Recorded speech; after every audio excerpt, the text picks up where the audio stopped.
and I think to myself, what a wonderful world.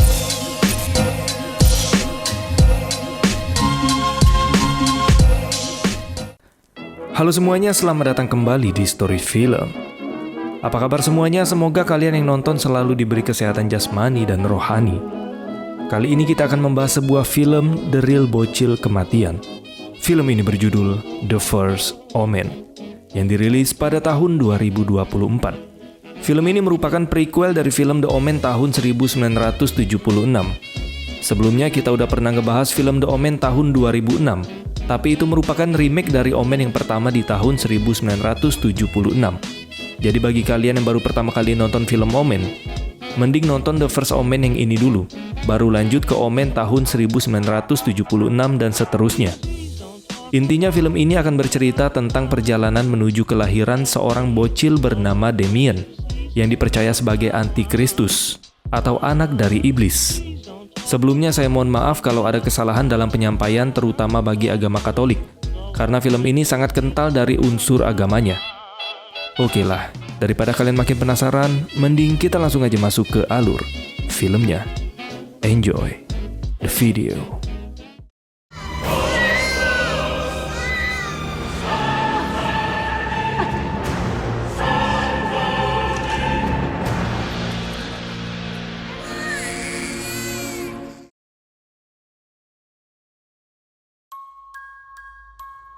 Film diawali dengan diperlihatkan seorang pastor bernama Brennan yang sedang mendatangi sebuah gereja untuk menemui pastor seniornya yang bernama Harris.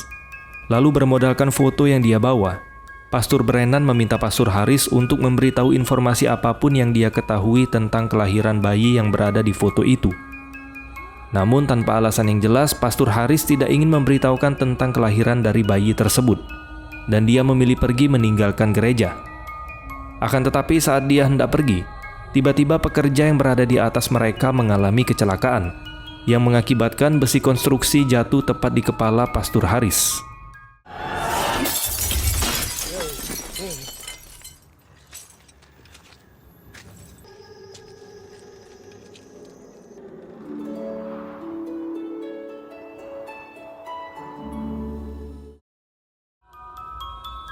Kemudian scene beralih ke seorang suster cantik bernama Margareta, atau kita sebut dengan Maggie, yang baru saja tiba di Roma.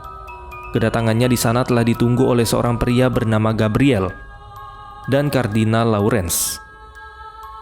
Di dalam perjalanan menuju ke biara, Gabriel dan Lawrence menjelaskan kondisi Roma sekarang, di mana sering terjadi kerusuhan dikarenakan gaji yang buruk di kalangan para buruh. Perhaps you'll play your part and help earn back their trust. I'll try. Setibanya di biara, Lawrence langsung mengenalkannya ke Suster Sylvia, yang merupakan kepala biarawati di sana. Welcome to our family. Thank you. Lalu setelah itu, Suster Sylvia mengajak Maggie berkeliling biara, sembari dia menjelaskan tugas biarawati yang tidak hanya berdedikasi ke ilmu agama. Para suster di biara tersebut juga memiliki tugas untuk merawat anak-anak terlantar. Bahkan mereka juga menerima persalinan untuk wanita yang hamil tanpa seorang ayah. Suster Sylvia kemudian mengenalkan Maggie ke suster bernama Angelica. Namun suster Angelica hanya diam seakan tidak menyukai kehadiran si Maggie. Melihat hal itu, suster Sylvia pun memberi pengertian ke Maggie. Biarpun suster Angelica terlihat cuek, tapi dia merupakan suster yang sangat baik. Bahkan semua anak-anak di biara sangat menyukainya. Sesaat kemudian terdengar ada suara anak yang berteriak. Karena hal itu, suster Sylvia terpaksa meninggalkannya di sana. Ketika suster Sylvia telah pergi, Maggie melihat gambar yang ada di mading. Lalu fokusnya teralih ke sebuah gambar yang dibuat oleh seorang anak bernama Carlita.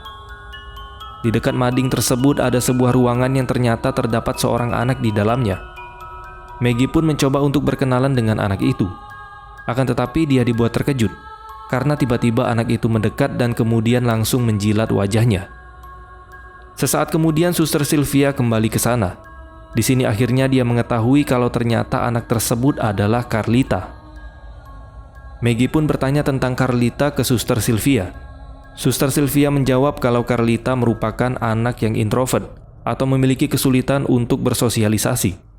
Lalu penyebab dia berkurung diri di kamar tersebut dikarenakan kemarin Carlita melukai anak-anak lain yang membuat dirinya tidak diperbolehkan keluar dari kamarnya sebagai hukuman.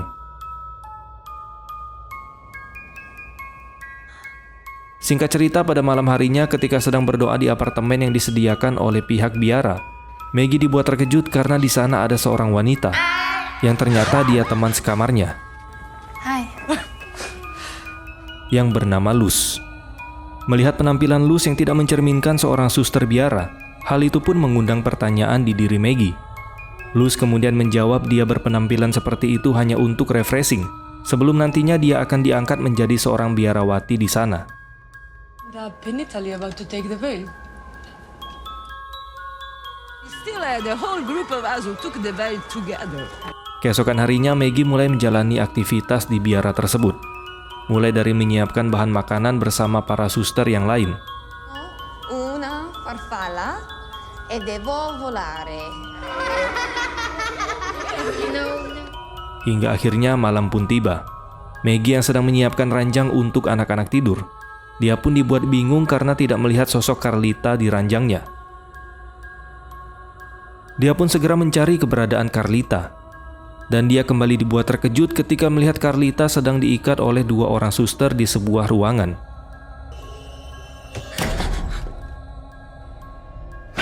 There you are.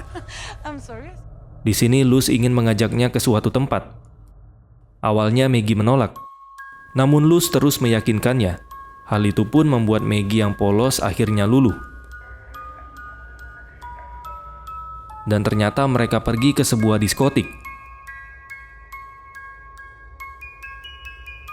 Di dalam diskotik itu, Maggie yang polos berkenalan dengan seorang pria bernama Paulo. Lalu perlahan-lahan Maggie mulai menikmati dunia malam bersama Paulo.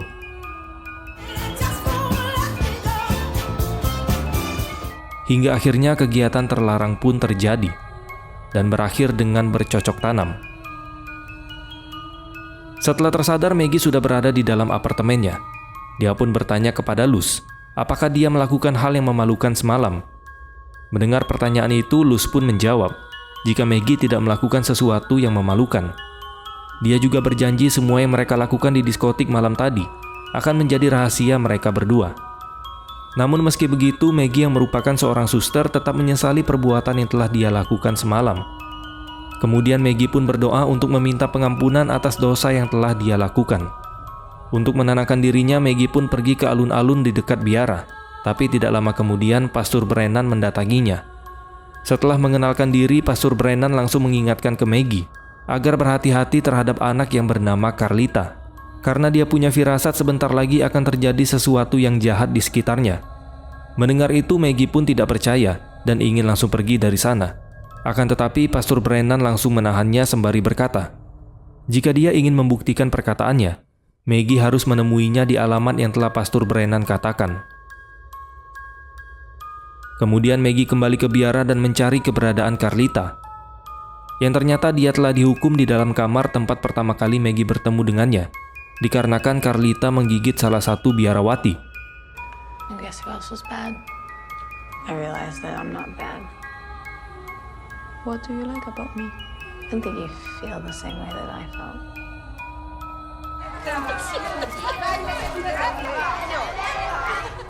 Singkat cerita, ketika mereka berkumpul bersama di halaman biara, Maggie melihat Carlita yang sedang duduk bersama Suster Angelica.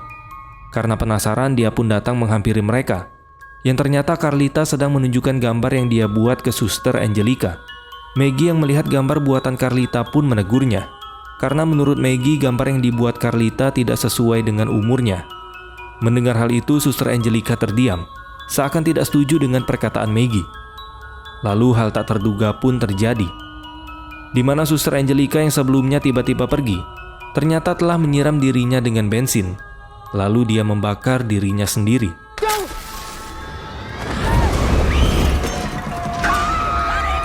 Sontak kepanikan pun langsung terjadi.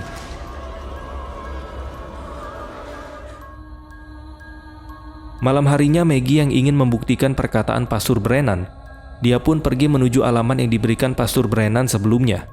Setibanya di sana, Pastor Brennan pun langsung mempersilahkan Maggie untuk masuk. Di sini si pastor menunjukkan foto dari Suster Sylvia yang sedang menggendong bayi. Dia menduga bayi yang ada di dalam foto tersebut adalah Carlita. Setelah itu dia menjelaskan ke Maggie, jika di dalam ajaran agama mereka terdapat dua aliran.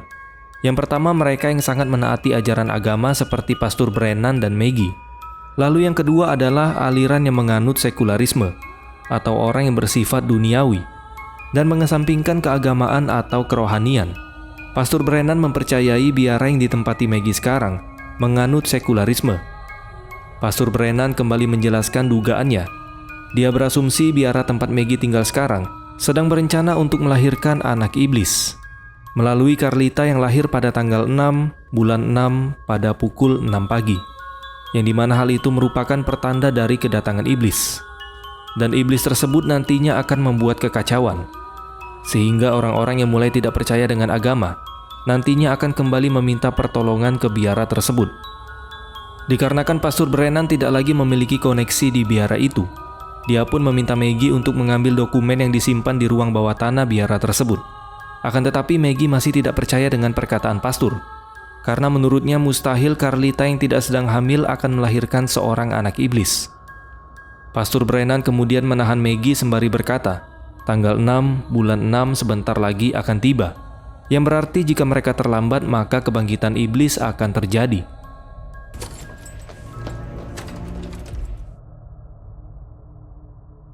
Dari perkataan Pastor Brennan, Maggie menjadi khawatir akan keselamatan Carlita.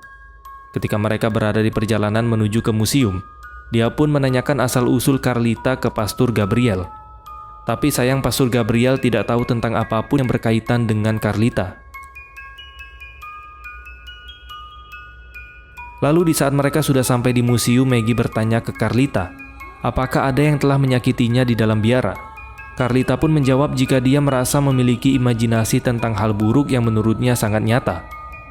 Di sini Maggie pun mencoba untuk meyakinkan Carlita. Dia berkata imajinasi itu tidaklah nyata, melainkan hanya kebohongan yang ada di dalam pikirannya saja. Jadi dia tidak perlu takut akan hal itu. Akan tetapi Carlita tidak mendengar perkataan Maggie, karena menurutnya imajinasi yang dia lihat bukanlah kebohongan. Kemudian Maggie pun langsung mencari keberadaan Carlita. Di sana terlihat Carlita sedang bersama seseorang, yang ternyata orang itu adalah Suster Angelica. Sesaat kemudian dia dibuat terkejut oleh Suster Sylvia yang menyuruhnya untuk bergegas kembali ke biara, dikarenakan di sana telah kembali terjadi kerusuhan. Ketika di perjalanan menuju ke mobil, tanpa sengaja Maggie terpisah dari rombongannya, yang menyebabkan dia terjebak di antara kerusuhan itu. Di kondisi yang sangat mencekam, Maggie merasa ada sosok iblis yang sedang menjamah dirinya. Dan kejadian itu pun dilihat oleh Suster Sylvia.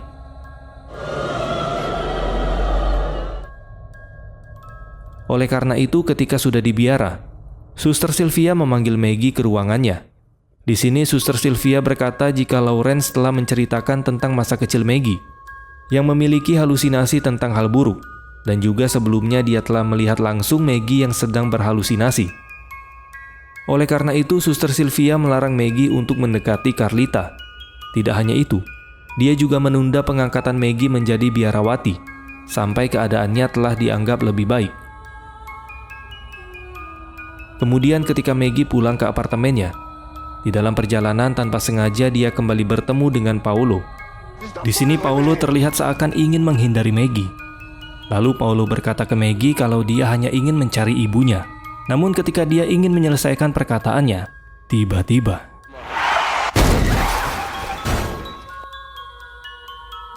dengan panik Maggie berusaha menolongnya.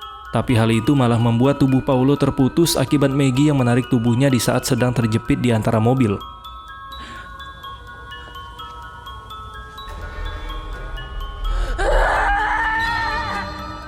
Karena merasa bersalah atas kematian Paolo, Maggie pun kembali berdoa untuk meminta pengampunan.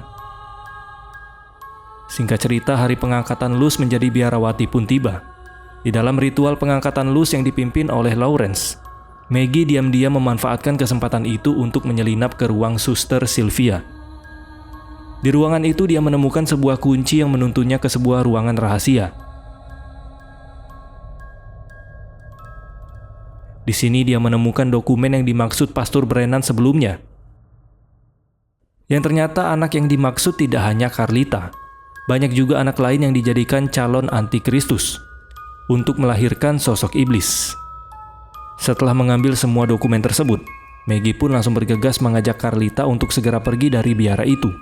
Namun usahanya diketahui oleh Suster Sylvia, yang kemudian dia berhasil ditangkap.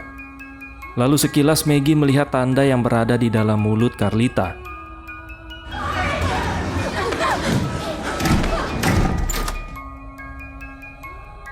Kemudian Maggie dibawa ke sebuah ruangan yang gelap. Di sini dia kembali mengalami halusinasi dan mendapat sebuah gambaran dari seorang wanita yang sedang melahirkan sosok iblis. Akan tetapi dia masih menganggap bahwa halusinasi yang dia alami tidaklah nyata. Beruntung tidak lama kemudian Pastor Gabriel datang untuk mengeluarkannya dari tempat tersebut. Pastor Gabriel kemudian membawa Maggie ke tempat Pastor Brennan. Di sini Maggie pun sempat bingung, karena Pastor Gabriel seakan telah mengenal Pastor Brennan. Dia pun bertanya apakah mereka saling mengenal. Pastor Gabriel menjelaskan bahwa sebelumnya Pastor Brennan telah menemuinya. Awalnya sama seperti Maggie, dia tidak percaya dengan perkataan Pastor Brennan. Tapi setelah melihat perlakuan mereka kepada Maggie dan juga setelah melihat dokumen yang ditemukannya, sekarang dia mulai percaya dengan perkataan Pastor Brennan. Lalu Maggie yang masih khawatir dengan nasib Carlita berniat untuk kembali ke biara tersebut. Namun Pastor Brennan dan Gabriel menahannya, karena yang harus mereka lakukan sekarang adalah membongkar aib dari biara tersebut. Dengan melakukan hal itu, otomatis Carlita bisa diselamatkan. Ketika mereka mulai mengecek detail satu persatu dokumen tersebut, Pastor Brennan mengungkapkan sebuah fakta, di mana biara tersebut sebenarnya memerlukan kelahiran anak laki-laki. Namun dari sekian banyak anak yang terlahir, semuanya malah wanita. Dan satu-satunya yang masih bertahan hidup hanyalah si Carlita. Maggie kemudian kembali bertanya tentang foto bayi yang ditunjukkan Pastor Brennan sebelumnya. Ketika melihat tanda di bayi tersebut, Maggie berkata jika bayi di dalam foto itu bukanlah Carlita. Dikarenakan Carlita memiliki tanda di dalam mulut, sedangkan bayi yang di dalam foto itu memiliki tanda di kepalanya. Karena merasa ada hal yang terlewatkan, mereka kemudian kembali memeriksa dokumen tersebut satu persatu.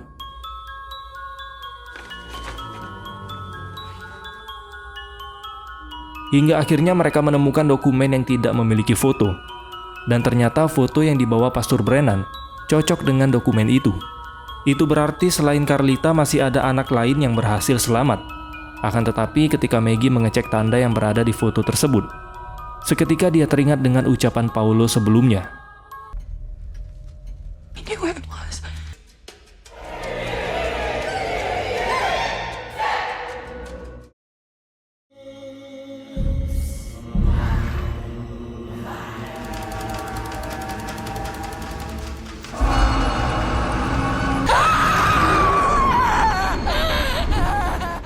Dan ternyata anak yang dimaksud selain Carlita itu adalah Maggie itu sendiri. Dan Paulo merupakan wadah dari iblis yang telah membuahi dirinya pada saat dia bercocok tanam dengan Paulo di diskotik sebelumnya.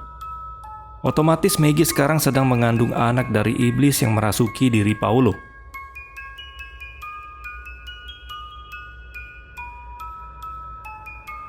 Setelah mengetahui fakta tersebut, Pastor Brennan bergegas membawa Maggie ke dokter kenalannya untuk membunuh janin yang berada di tubuh Maggie. Akan tetapi di dalam perjalanan Maggie mulai merasakan sakit pada perutnya.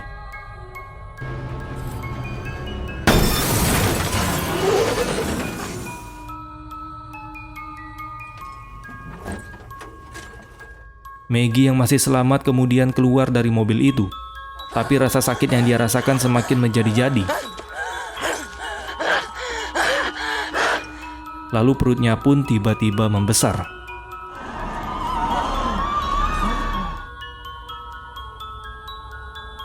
Ketika tersadar, Maggie ternyata telah berhasil ditangkap oleh pihak biara dengan kondisi sudah terikat di kasur.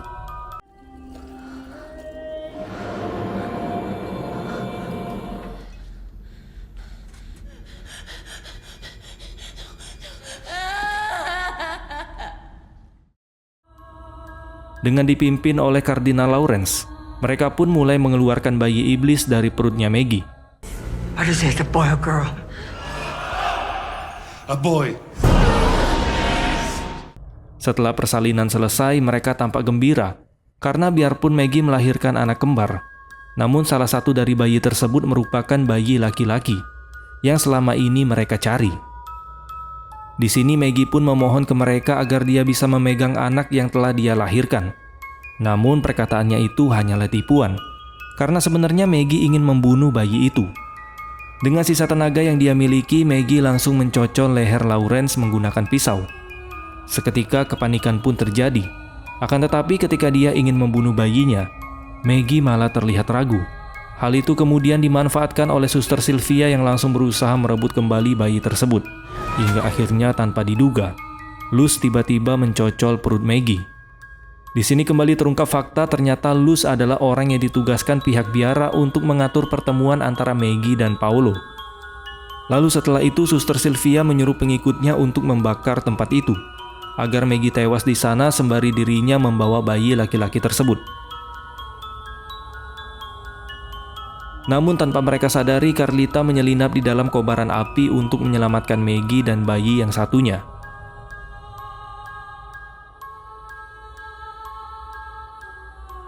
He will be the new father. Kemudian scene berganti dengan memperlihatkan Suster Sylvia. Di sini dia berencana untuk memberikan bayi laki-laki tersebut ke Duta Besar Amerika yang ada di Roma.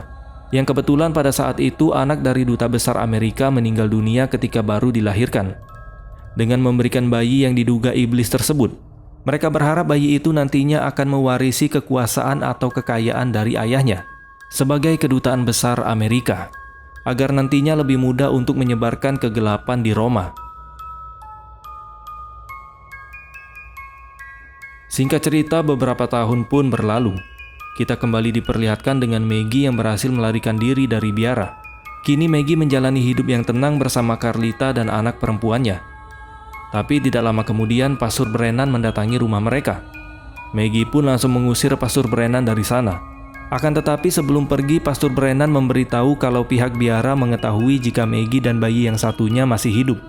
Dia juga memberitahu ke Maggie nama dari anak laki-laki yang diambil oleh pihak biara.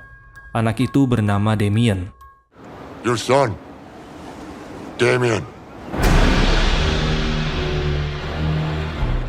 Dan film pun selesai. Ending yang sangat menggantungkan. Ya jelas, karena seperti yang saya jelasin di awal kalau film ini merupakan prequel dari film The Omen 1976. Kalau kalian mau tahu kelanjutannya, langsung aja tonton The Omen yang pertama. Atau kalian bisa tonton film yang udah pernah saya bahas, The Omen tahun 2006. Tapi bukan originalnya, melainkan remake dari The Omen 1976. Oke lah teman-teman, mungkin ini aja yang bisa kita bahas pada kesempatan kali ini. Terima kasih sudah menonton dan sampai jumpa di next video.